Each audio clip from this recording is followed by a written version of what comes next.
It's a beautiful day in south-central Pennsylvania. The sun is beginning to rise above the hills.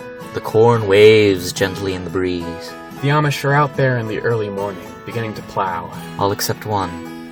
Old Jedediah just sits and watches. He remembers the horrors, the butter churns, the madness. The Amish Wars of 1974. Papa, he remembers. Please, don't let them in. This is The Nervous Boys.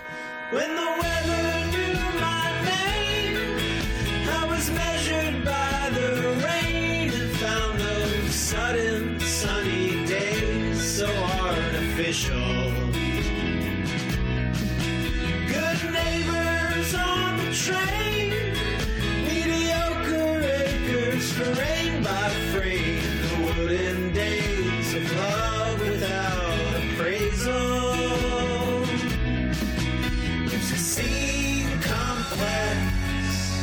Running east to west, but nothing's official. Ryan, I've been thinking a lot about the inevitable heat death of the universe. Wow. Does life have meaning? I think that's the whole purpose of what we're trying to do here, is to answer that question. I think I can answer it. Probably not. God. It's a good thing I'm wearing the Husk Musk scent to go along with that. Depression. It's one of their original scents by Giovanni. It was his one that actually won him the first perfume Oscar he ever won. Yes, it also killed a large population of Europe. Just like the inevitable heat death of the universe. Hello, and welcome to The Nervous Boys, a podcast for nervous children. I'm Nate Willison. And I'm Ryan Dennehy. Ryan, why did God make the platypus? God, these are questions I don't think I could ever answer. Because we needed something that was more beautiful than anything else in the universe. That's a good answer, yeah. I mean, the platypus, it's a conglomeration of some of the most beautiful things there are. Beavers? Do you find beavers beautiful? Excuse me, they're very utilitarian, and they're nature's builders. Skill.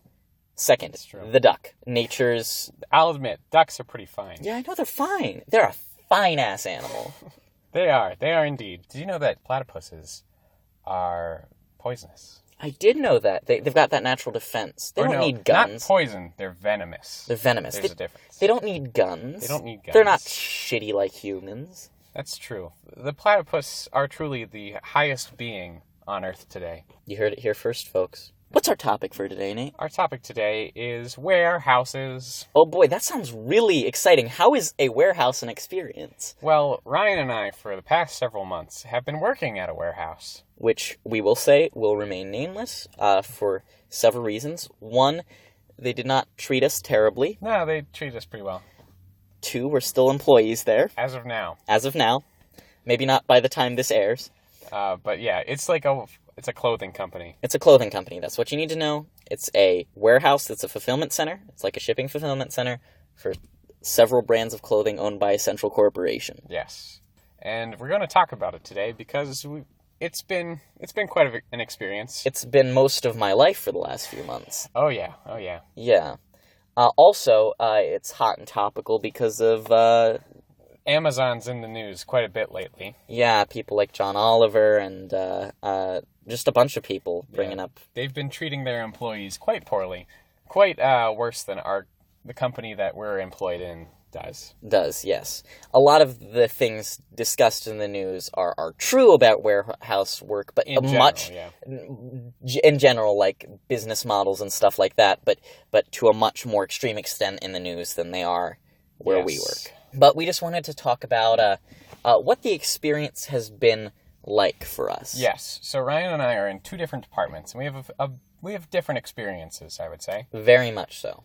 I was in the inventory department, and most of my job consisted of walking around the warehouse counting items. And I am in the packing department, so my job consists of folding boxes for 8 to 10 hours a day. Yes.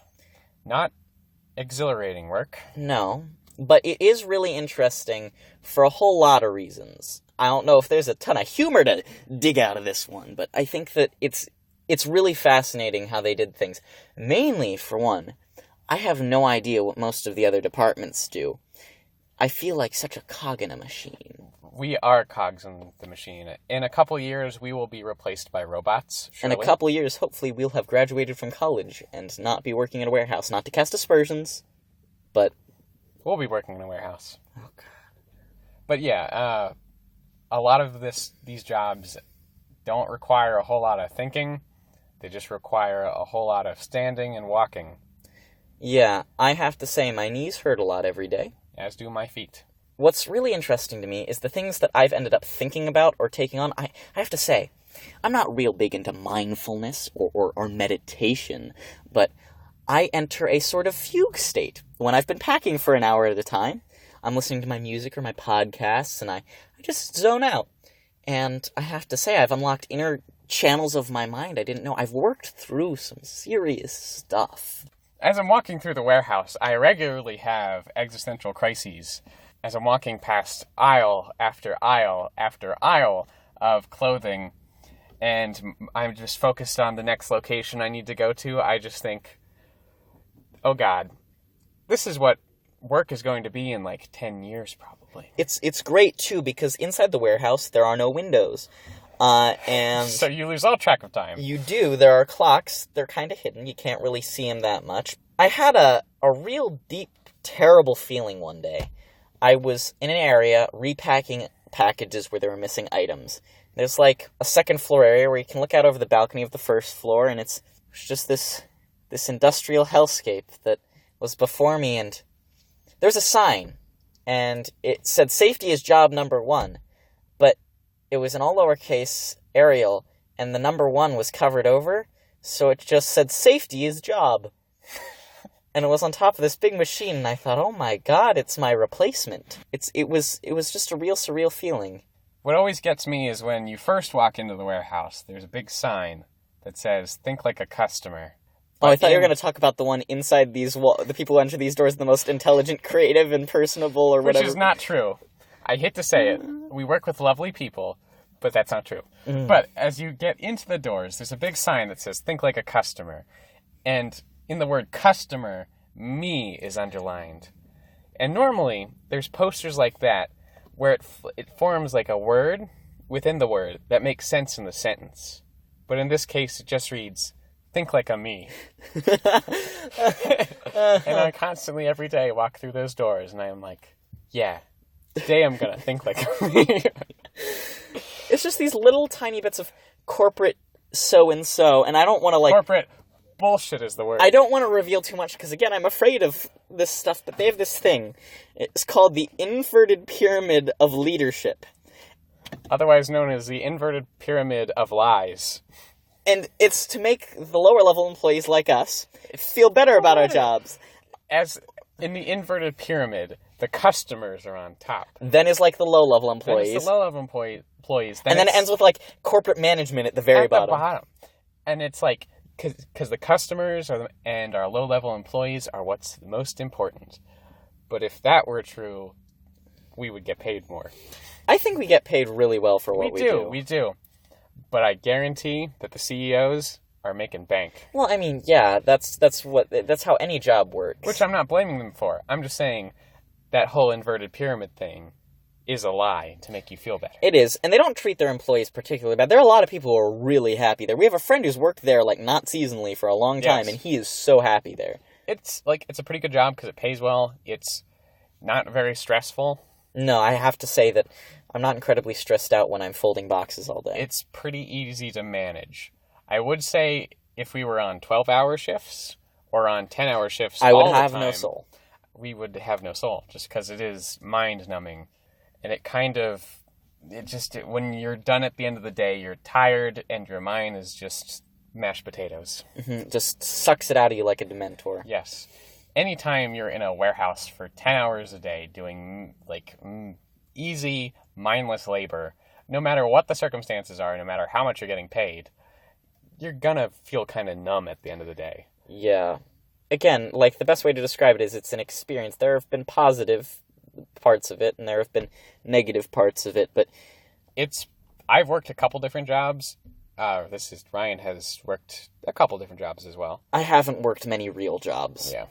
I worked several real jobs, and this is probably the best one. Mm-hmm. You worked at, what, a movie theater? I worked at a movie theater for 2 years. And it was a pretty good job. People were nice, but I didn't get paid very much. You did get free movie tickets. I did get free movie tickets, but I got called in all the time at odd hours, too. And I got called off, so it was a really inconsistent schedule. And then I worked at a gas station for quite a while. And I got paid pretty decently, but it was very stressful because it was a very busy place, because it also functioned as a restaurant. And it was a Sheetz. We can say that. Can we say that? You don't work there anymore. And also, Sheetz doesn't care what people say about it. Okay, I worked at a Sheetz. And say it proud. Say it loud. No, because I'm ashamed. Sheetz doesn't treat their employees so hot. They get called in all the time at odd hours. My management was kind of all over the place. Some were good, some were bad. And customers usually treat employees like garbage. See, the sad thing is, like, I like to have funny stories when I work somewhere. Like, I worked at a Boy Scout camp, and let me tell you, that's nothing but a big, deep well that you can pull stories out of. Working at... No stories. Should I say... Working at generic clothing company. But working at this warehouse, there aren't a lot of interesting stories. Yeah. I have, like, quite a few stories as well. None of them are fun stories, let's just say that right off the bat. I think they'll be fun, but I'm kind of a sadistic little boy. I enjoy your pain, Nate. Yeah. One time I was working at a movie theater, and these kids bought a ticket to a PG movie. But we were like, I could tell that these kids were going to sneak into an R-rated movie. And they did. You rat bastard. You enforced the MPAA. I did enforce the MPAA. And basically, so we told them to go back to their movie theater, and they did. Mm-hmm. And then they went back to the R-rated movie theater. And then my manager was like, okay, you know what we're going to do? So we went up to the projector. They were the only people in the theater. We went up to the projector where there's a little window. And my manager opened up the window, stuck his head out the window, and screamed at the kids to get the hell out of the R-rated movie. And they bolted out the door and just left the movie theater. Oh boy, that makes me feel kind of sad. It was a really slow night. It was really dull. The most exciting thing that happens to me at the warehouse is during our breaks I watch the Game Show Network, and let me tell you, Match Game, I think, they show classic Match Game during my third break. That's such a weird game show. It's a very odd thing to have on, the Game Show Network on, like, 24/7. Well, no, so on 10-hour days, we have 3 breaks. Yes. I have one in the morning, and it's while infomercials are airing. So I always see some old lady's flabby skin, and then she goes, Meaningful Beauty by Cindy Crawford, and oh boy, look at her skin, it's less flabby now. Mwah, magnifique. And then during my second break, my second 10-minute break, I get to watch some game show that I think is hosted by a member of NSYNC. Okay. Tweet at NSYNC. You host a game show now? Not you, Justin Timberlake. You're too good for that. One of the sad members of NSYNC. You mean literally anyone who's not Justin Timberlake? Yep. And then during the third one, I watch Classic Match Game. And it's kind of funny, but at the same time, I don't know B-list celebrities, C-list celebrities from the 70s. And also it seems like there's always like a 20-something girl who's the contestant, and the host is a little creepy sometimes, but without sound, it just looks like an old man who's just like smiling with his teeth, with his arm around her. He's like, hey, lady, choose a word. Yeah, we do get, at this warehouse, we get 10-minute breaks. We get 3 of them. On 10-hour days, 2 on 8 hours. It's not really much of a break. No. You kind of just sit down and inhale food and then go back to work. Can we talk about the smoker's prison? There's like this little cage on the side of the like break room area. Our break room is like what would you describe it as? It's like a cafeteria. It's like a kid's cafeteria. And then there's like a cage. There's like these cast iron metal bars around it. So like I know they don't want employees just walking out and leaving and entering and leaving and entering. So the smokers can't escape. So the smokers can't escape. And they sit out there and they smoke, and it looks like a jail that they're in to smoke in. Yeah, it's very odd. It's a surreal experience, this whole place. Yeah, I do have to say, I am a little concerned because it seems like warehouses are becoming more and more common as like companies like Amazon expand. In our area, we're getting an Amazon. It's not a distribution center, but it's a fulfillment center. Yeah, so we're getting more Amazon here. We have this warehouse that we work at. And like there's another big one in Lancaster. Yes. There's several in Lancaster. Yeah. We will not say any names, so we can't narrow this down anymore to where we work, but we don't work at Amazon. Yeah. And yeah, it seems like this next day shipping is becoming more and more common, so these companies are expanding and they're having to build more of these places.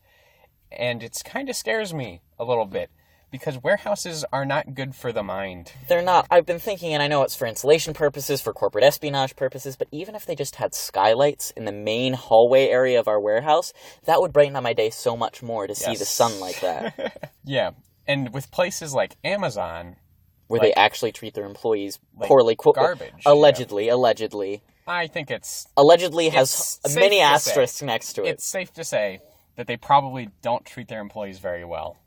And it's because of, like, their policies of having to get stuff shipped out, like, the next day, or they're starting to do it, like, same day. Same day, yeah. And, you know, they're getting all into delivering by drones and stuff to have it, like, you know, almost as soon as you order it.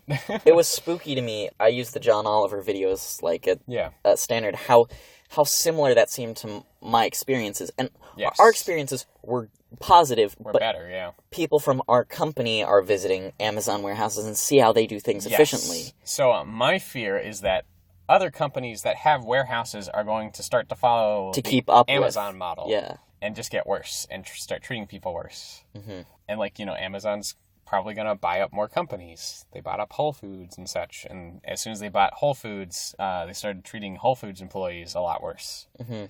So it is a little scary right now to think what's going to happen in, like, 10 or 15 years if Amazon employees and other employees like that can't unionize and kind of resist some of the... Whoa. You just used the U word. I did use the U word.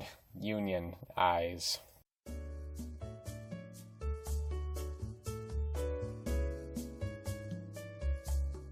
This episode is brought to you by a team-up for the first time between our sponsors. Yes, the scent brand Husk Musk and the feeling of regret. They're together. I mean, it's an expensive property to buy, I know, but let me tell you, I adore this scent. I adore this scent too. It reminds me of... It's vaguely reminiscent of their scent Desperation. Yes. But it's so much more intense. It just reminds me of that time, back when I was a boy. I messed up real bad. Husk Musk and regret. This episode is brought to you by Ferret Fancy, the first national magazine for ferret clothing. It's spectacular. These ferrets, they're in vogue, they're fashionable. Did you know that Tim Gunn wrote the head article in the first issue? I know, he's a big ferret lover. I know. Me too. I know. Not to be confused with Ferret Lover magazine, something very different. It's not what it sounds like. It's not. Ferret Fancy, I love it. I get it every week. I get it bi-weekly, which by that I mean twice a week. I know. It's really great. Their hat issue is almost as good as their swimsuit issue. The swimsuit issue may be their most popular, but as far as content goes, the hat one just blows it out of the water. It really does. It just blows it. This episode is brought to you by Jazz Cigarettes. It's not what you think. Jazz Cigarettes. I didn't know they still made candy cigarettes. Yes, you heard me right. Candy cigarettes. Well, you see, there's not so much of a market for candy cigarettes. So what's special about Jazz Cigarettes is they're ahead of the game. They're putting nicotine in candy cigarettes. It's great. You gotta really get that market, and let me tell you, I can't stop eating them. I don't know why. I just have a compulsion. I don't know. I just love them. I can't stop carrying a pack around with me all day. I know, and they taste great on top of it. Yeah. On my lunch break at work, like, even if it's raining, I gotta go outside and just start munching on some cigarettes. Why do you go outside? It just feels right, you know? Yeah. It just feels right. Also, I don't want the wife knowing about my habit, so, I gotta sneak it. Yeah, she's really trying to get you on a diet, is what you're saying. I know. She doesn't, at first she was, like, okay with it, but then it started to become a problem, and then she's like, maybe you should hold back, maybe just a pack a day, and then I was like, babe, you can't do that to me. I'm not addicted, it's not a problem, I'm choosing to do it. Exactly. Now I sleep in a motel. This episode is brought to you by the up-and-coming company, Asbest, for all your asbestos needs. Now, they're trying a new PR campaign, Asbestos is, to try to make a comeback, and let me tell you, I think this application is much more beneficial than their last one. Like you can't put it in houses, but there's still a use for it. And that use is using it as a chemical weapon. Yes. Do you want asbestos-laced bullets in case your enemies get away? Or really, they just go into random countries that America doesn't happen to agree with, and they just put asbestos in the ceilings. Yeah. It worked to kill a ton of Americans. It could work to kill them, too. Yeah. They're playing a long game. And really, I gotta salute our fellow patriots. Support asbestos. Support America. Here at the Nervous Boys, we like to find comedy in a lot of dark things. We do not think that asbestos is funny, nor do we think that addiction to cigarettes is funny. However, the concept that someone could be addicted to candy cigarettes, is terribly real. It's a real problem affecting millions of Americans every year. Watch your kids. Keep them safe. Keep them close. Because you never know when that jazz cigarette's gonna get them.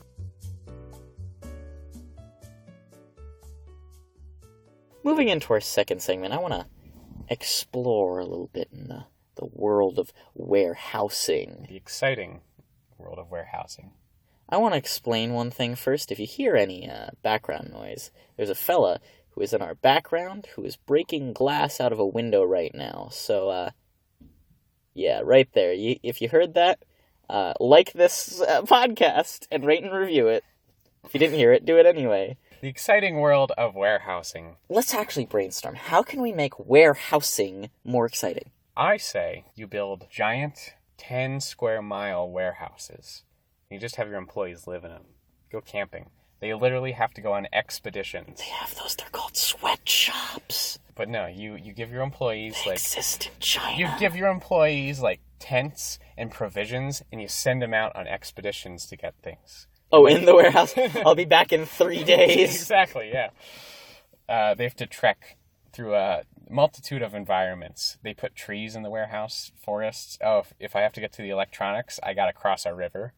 Mm-hmm. That would make it so much more exciting. But it's just a river of, like, so many perfumes mixed together. It's just like a sea of bubble wrap. You just gotta, like, climb over it. No, I'm drowning. Oh, gosh. Yes, there is the danger that you might die, but it makes it more exciting. I think that danger exists in every warehouse. Like, I thought this was just a cliche, but in our warehouse, we have, like, the days since accident. Yes, I don't know about you, but on my first day of orientation, they told the story of a man who died climbing a ladder. That was true, yeah, but he didn't work in a warehouse. He worked in another place that the company owned. But still, fun stuff. I think that what we should do is they should bring in entertainment. And by entertainment, I mean sexual entertainment for everyone. Like strippers. Male and female, transgender, get the whole gamut. Get a 10-minute stripper break. No, while you're packing. Or doing I think it might hurt efficiency, but it'll increase happiness a lot. Maybe it'll increase efficiency because you're getting excited. I don't think they want that kind of excitement. The strippers have to, like, say those corporate excitement lines. Oh, you're moving down the inverted pyramid of leadership. Oh, yeah. You want to move down my inverted pyramid of leadership? Never say that again. Oh, are you making sure the customer's always first? Hey, my, performer name, you want to know what it is? Is Polymailer. My performer name is Blockchain. They were, like, coming on the conveyor, leaning on the one side. They're dancing it up on it, and then Oh, we haven't even talked about So many accidents that happens. The conveyors. There's a picture every 3 seconds on the side of a conveyor, and it's this hand. It's like a warning thing not to touch the conveyors, because there are these roller conveyors, and the hand is going through the conveyor, and there are these 2 cylinders next to these, they're like 2 fingers and a peace sign coming out of it, and it's just the most disgusting drawing I have ever seen. Yes, it's just like a silhouette. Yeah, it's really gross. It's terrifying. Now imagine a stripper's leg going through that. Sexy. Oh no, Polymailer, no! That's the 5th stripper this week. They're disposable. That's how I imagine every CEO talking. Just walking up, Jeff Bezos is just, when he's not actually talking to people. He's got like a normal speaking voice when he like... What did Donald Trump call him? Oh no, that was for Tim Cook for Apple, Tim Apple. Tim Apple, yeah. This is Tim Apple, his real personality. Tim Cook is his stage personality. How many iPhones did we turn out this week? We got 10 dead Chinese kids in our sweatshops. That's 8 less than last week. We got 48 dead strippers on the East Coast alone. We can eat up that cost easy. Oh, God. Our bottom line's going down. We gotta make those strippers robots. There's a reason we name them all poly-mailers, so we don't technically have to lie on our taxes. Send in the robot strippers. We can repair them and replace their parts. It's just a Roomba that goes back and forth. In a robot voice it goes, "Oh baby, efficiency. It's up today, isn't it?" A Roomba wearing a thong. Ooh, baby, let me take it off. And it just moves forward and back real fast until it can get scooted off. It doesn't. Then the wheel gets stuck in the thong, and then it just goes gets caught in there. It goes in circles. The strippers try to unionize because their jobs are being taken away by robots. Yes, and then the robot strippers unionize. Oh boy, this just got sad again and real cerebral. Yeah. This is like a great. This is like some Isaac Asimov shit. Something dream. Do robotic strippers dream of electric sheep? The answer is no. I feel like in 25 years, the world's just going to be a warehouse hellscape with robotic It's not going to be global warming that takes us. It's just warehouses filling over. Yeah. It's just going to be robotic strippers and crazy employees that haven't seen the sun in 10 years. I have a legitimate question about warehouses. So, like, malls are dying because online shopping is a thing, and nobody wants to go to the mall because it's terrible and sad. Why don't these warehouse companies buy all the plots of land where there were malls and build warehouses? Oh, wait, now I'm sad again. Why don't we set up warehouses where the customer can come in and pick out what they want? They can, like, see a bunch of different products from a bunch of different stores? Make the customers the employees. Yeah, and then, like, the cafeteria thing could be expanded a little bit, and they could have, like, a food court type of thing? Yeah, like they could have more food options there, and maybe there's, like, a fountain in the center of the place. Really jazz it up, make it nice for the employees who work there and the people who visit the customer. Yeah, you'll get, like, free labor out of it. Everything's going to come full circle. Oh, so this is, like, a socialist thing? Yes. I want to mention, we have a dear friend who's, like, an avid communist, and they work at this warehouse. And I really want to get their take on how they enjoy working for the most, like, I feel the weight of capitalism on me every day when I go, and I'm not even kidding. Industry is at work. Industry is at work, and it'll never stop. Soon industry will start unionizing. They're getting worked too hard. The concept of industry. Yes, Karl Marx, he's going to be happy one day. One day when all of the warehouse workers rise up and seize the means of production, because the only thing people know how to do, it won't even be the means of production, it'll be the means of distribution. Yeah, I mean, hey, the means of productions are overseas. Guys, right now, we're going to start a political movement. Yes. Seize the means of distribution. Not production. They can have production. What are you going to do with production if you can't distribute it?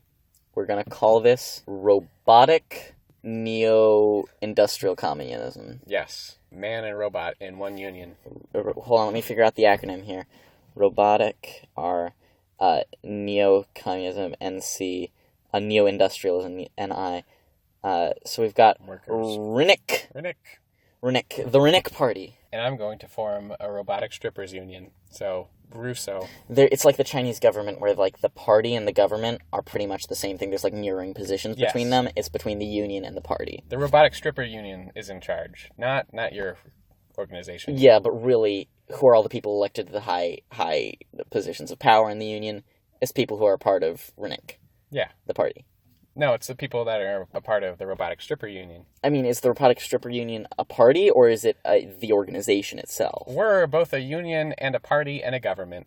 Also a military organization. Boy, this is getting a little bit intense. Can we go one episode without mentioning, like, fascism or something? Like, this is getting pretty intense. I didn't say anything about fascism. You implied it heavily. We're a libertarian, thank you very much. Oh my god, this is all over the place. So you're in... We're a libertarian union. Oh boy, that is the new party, the Libertarian Unionist Party. Yes. That's it. Vote for our candidate, Stripper Roomba. Stripper Roomba number 7. Stripper Roomba number 7. Vote for them in November. We call him Billy. Anyway, our real political movement is just going to be, when you buy stuff off of Amazon, just think about that poor worker that has to do this that isn't stuff. even a like, let's get real for a second. Yeah, let's get real. We were really real for the first half. We did some goofs. Let's get real again. Somebody does our job for every single package you order, period. Several people do the job. Several people. Think, for every one thing you order, one single thing, lipstick, for instance, probably 80 people have to do something for your package. Yeah, probably. whenever your package maybe shows up a day late and you ordered 1-day shipping, but it was like, I don't know, at like 6 p.m., so the deadline is like a little bit misconstrued, just think, hey, some people, they gotta do this, they gotta be under quota, their job ain't the most fun. Appreciate them. Yeah. Pray to Begelgutha that their lives get better. Yes. Pray that they get self-control, that they get happiness. Pray that you get self-control in your spending online. Yeah. Specifically pray for those things. Don't generically pray to Begelgutha, because you don't know what you're going to get. Yeah, I mean, I did that last week, and I have 3 eyes now, which really is completes the look with my massive male breasts. Yes. God, if we ever post pictures of ourselves, people are going to be real confused that we just look like normal people. Oh, we really... Because we look like normal people, because we haven't been praying hard enough. I know, we really need to recommit ourselves. I need to buy Purple Rain on vinyl. Yes. From Amazon. For every item that you order, like, the difference between you getting it 2 days and you getting it 3 days could be that the worker gets to take a bathroom break. Again, not our personal experience, but there are people that gotta hold it in, gotta not drink water. Gotta not take too long on your break. Yeah. It's kind of rough, but... It is kind of rough, and it's kind of scary a little bit. Now that we've appealed to the consumer, I want to make a direct line to Jeff Bezos. Can we have an open letter to Jeff Bezos? Yes, we can, right now. Actually, I want to have a one-on-one with Jeff Bezos. So everybody else, just you and Jeff? Okay, wait, hold on. I'm going to leave, okay? Okay. I want everybody else to stop listening to the podcast now, okay? Just me and Jeff. Just you and Jeff. Heart to heart. If you're not Jeff Bezos, get out. Okay, Jeff? Since we're alone, screw the workers.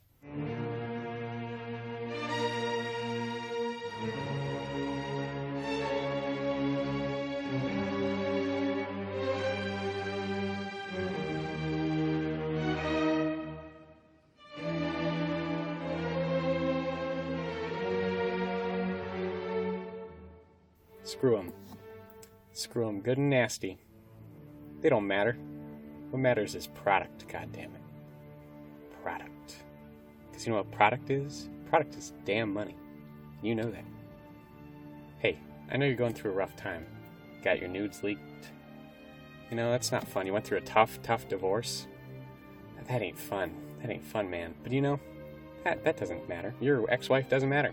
Those nudes, they don't matter. The world can see your penis, but you know what? You can literally buy those people.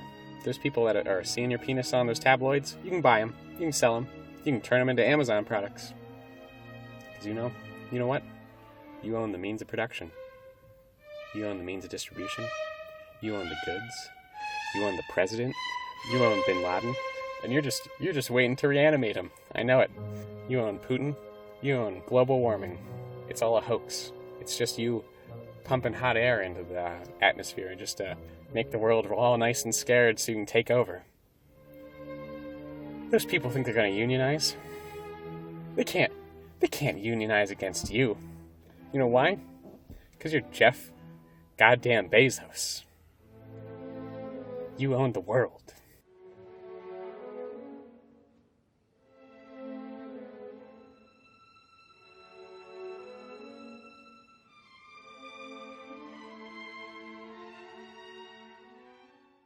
It is the year of our Lord, 2019.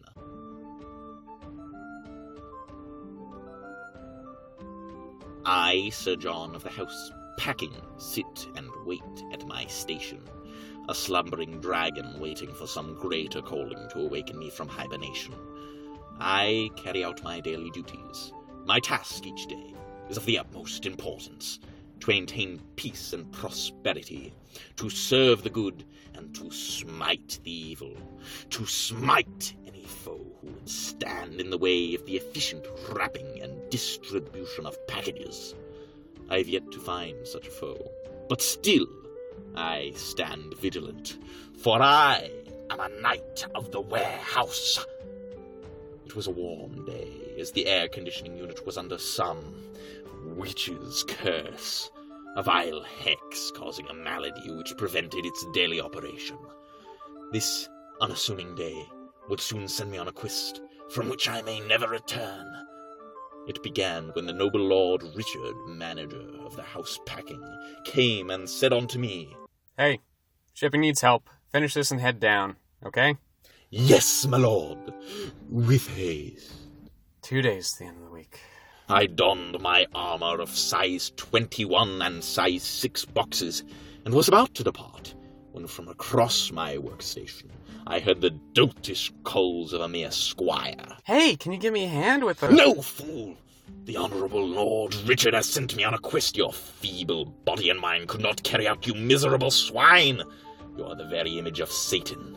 Your sin is wasting my time. That wasn't very nice. And with his putrid utterance, I threw the order I'd been packing at him. I believe it was comprised of an extra-large box fan, 30 sets of assorted lingerie, and a pair of $300 child's sunglasses. The man lay on the floor, incapacitated. So, with my mind clear of obstacles and my body ready, I sheathed my box cutter and departed. This brave tale began a mere 5 minutes ago. I walk now at a steady pace, not too eager, although I have to admit the opportunity to serve my house has filled me with an undeniable thrill. Oh, God, I have come upon an obstacle. A pallet of shoes has collapsed before me and... Oh dear, what's that I hear behind me? That's him. That's the guy who threw the underpants at me. I swear, half our complaints are about this guy. The evil war chants from the wicked soldiers of the kingdom H.R. What am I to do? I draw my sword and ready myself for battle. Is this the end of the box night? I wonder what'll happen to the box knight. Yeah, I'm excited to learn more about his ongoing adventures. I hope he comes back sometime. Me too. It's exciting stuff. It's exciting stuff. Well, this has been the Nervous Boys. Yeah, I hope you're having a lovely day. I hope you ate a really good sandwich today. Yeah, a real swell one. Just like got all of the meats on it, unless you're vegan. Then it's got all the beans on it. All the beans. All the beans. All the garbanzo beans. All the garbanzo beans. Hey, we have a Twitter. It's @BoysNervous. Yes, Ryan runs it. He's just desperate for followers. I really am. I really am. Yeah, follow us on anywhere you can get podcasts. Yeah, like us, rate and review us, especially on iTunes and Stitcher. That's what really helps. Yes. And also, our theme song is Squirrel Fever by Christovsky.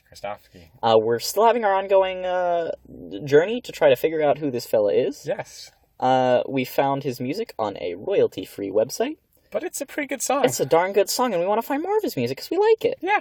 So I think that's it for us. We hope that you go out there and you make today great.